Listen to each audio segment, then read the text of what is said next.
Maayong udto ninyo guys. Nagluto ko diri guys, nagsabaw ko diri og kanang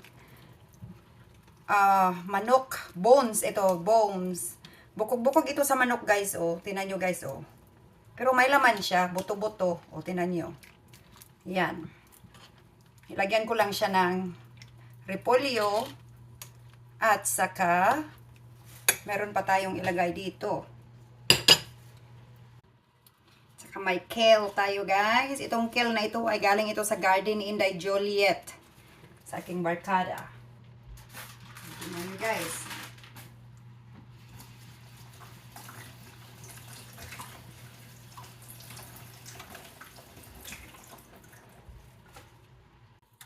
So ito na ang ating sabaw of the day.